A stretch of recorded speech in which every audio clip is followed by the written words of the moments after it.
Hey guys, what's going on? It's Ryan here, post WWE Fastlane review. So I'm gonna be honest with you guys. I don't think Fastlane was a very good show. Just to give you my overall impressions, it was a hard pill to swallow for the majority of this show. So I'm gonna kind of just do a quick rundown, segment by segment, give you my quick thoughts, and then just kind of a little conclusion.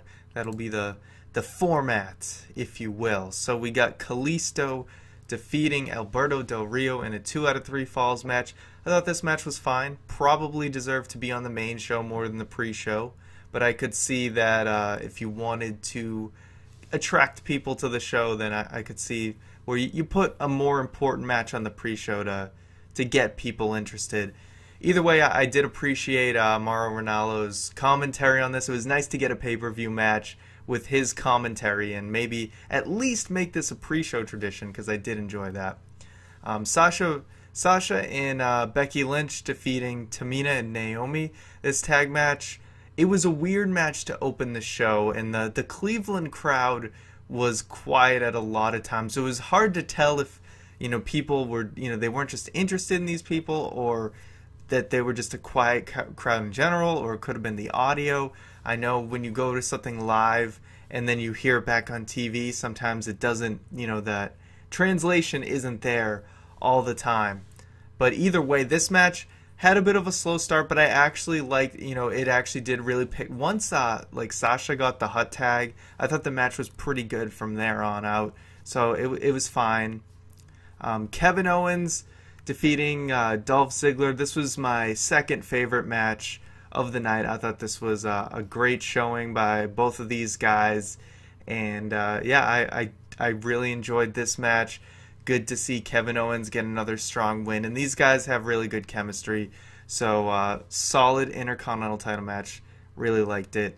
Now for one of just the what moment, with Big Show, Kane, and Ryback defeating the Wyatt family in the 6-man tag. Just why? Why? Why? Anytime. We get burned. Me and Keith talk about this all the time. Juan too. We all talk about just getting burned by the Wyatt family because you think they're going to make them look strong, and then they're losing to Big Show, Kane, and Ryback.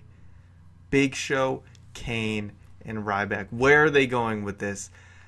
What I really believe here is, to me, as of things could totally change on Raw, but it looks like they're dropping the Brock Lesnar thing. Obviously what we saw later on in the night and what happened here. If Bray Wyatt or the Wyatt family were taking on Brock Lesnar, I have no doubts that they would have destroyed Big Show, Kane, and Ryback. I mean, Ryback is still a guy that could grow into something more, but Big Show and Kane, they're really around just to kind of put over talent at this point. And to see the Wyatt family once again have a loss like this, I don't get it. This is why they're never going to be the new Undertaker, the new Force, the new, they never get to win unless it's ECW.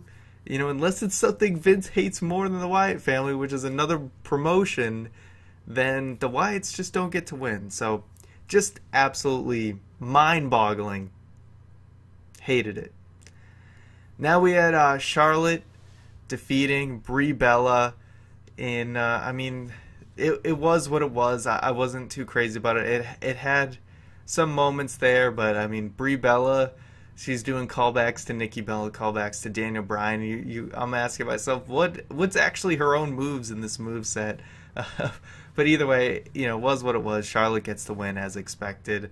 I was glad they didn't, sympathy put the title on Brie. She's going to be retiring by SummerSlam, I think. Keep it on Charlotte. Save it for a big WrestleMania match.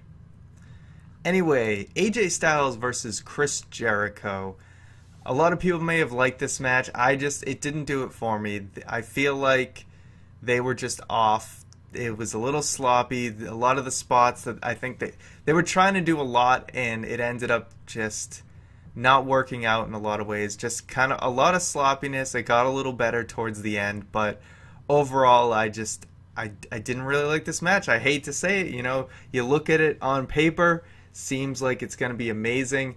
I expected a lot more, so it wasn't terrible, it wasn't bad, but I was definitely disappointed by it.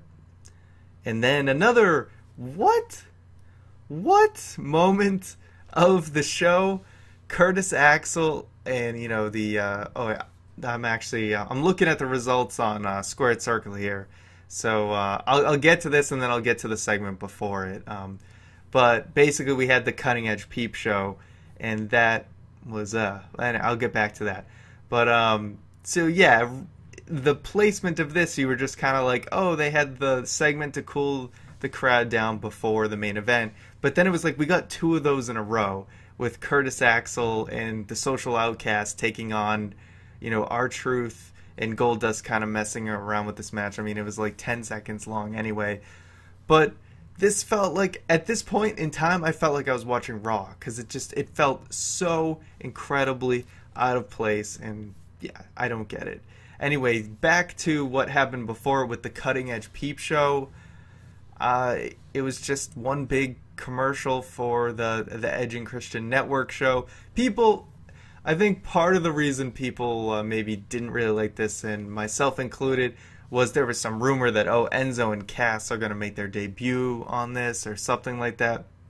So I think all of our expectations were a lot higher. But this, yeah, I feel like this segment fell flat. Usually the New Day is the one thing you can rely on in this show.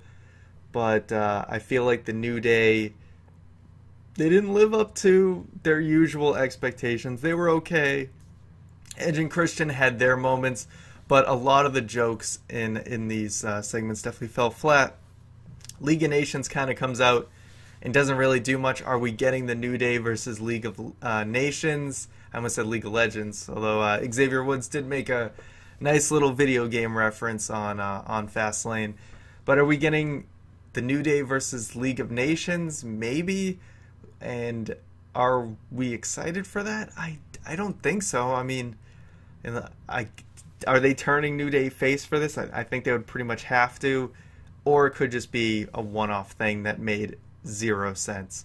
We'll have to see, but either way, that entire segment made no sense. Although I did appreciate the whole Edge with the money on the New Day. That was one of the better highlights of just a segment that I think fell mostly flat. And then, of course, the main event and match of the night, Roman Reigns defeats Dean Ambrose and Brock Lesnar. Are you surprised? Juan, are you surprised about this?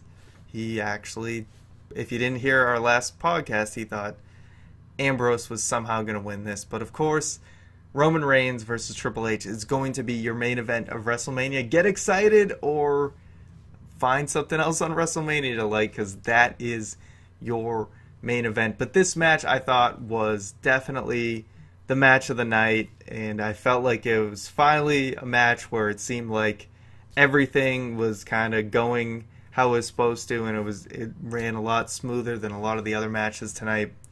And why didn't you put Brock through the third table, man? You got 3 announce tables, you put him through one, you go back Ambrose versus Reigns fighting again, then you put him through the second one, go back to fighting again. It would have been amazing. I mean, Brock Lesnar would have looked kind of like a moron to take 3 table spots, like he wouldn't realize to fight out of the third one. But still, you had 3 announce tables all lined up. It kind of would have been cool to see him go through all 3 of them. Either way, I thought this was a fun match, and it was really like I was finally like, all right, the show's finally picked up, and then it was over. It was slightly on the shorter side, and the show even ended pretty darn early, so you could tell why they had to shoehorn in that Social Outcast segment, because even like with like extending it out, the show still ended like 15 minutes before 11. So overall, just ugh. You know, I was trying to defend Fastlane for having a reason to exist, and Keith on the podcast has referred to, like, why is this pay-per-view even exist? I'm starting to see his point a little bit more clear. This show was just overall, like, it had its moments with the main event and Ziggler and Owens, but other than that, it was a little tough to get through, and it's probably the worst pay-per-view I've seen in quite a long time. I mean, yeah, off the top of my head, I can't think of another show that has left me as disappointed. Maybe Survivor Series, if I'm thinking correctly, could be wrong on that. But yeah, there generally I'll find more than a few good things, and there were, you know, a couple things here, but it was tough to get through. It felt like one of those Raws that just is brutal, but it was a pay-per-view.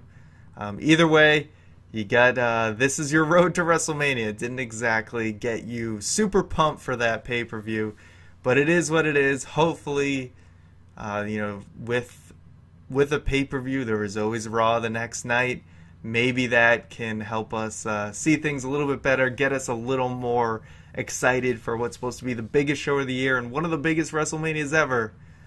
So until then, we still have a Raw, and you'll be able to hear my thoughts along with Juan and Keith's thoughts on our podcast this coming Tuesday. So we'll get a little more in depth into Fastlane, as well as whatever goes down on Raw.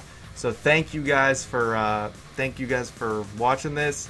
Leave some comments below. What were your thoughts on Fastlane? Did it live up to your expectations? You know, what was your favorite match?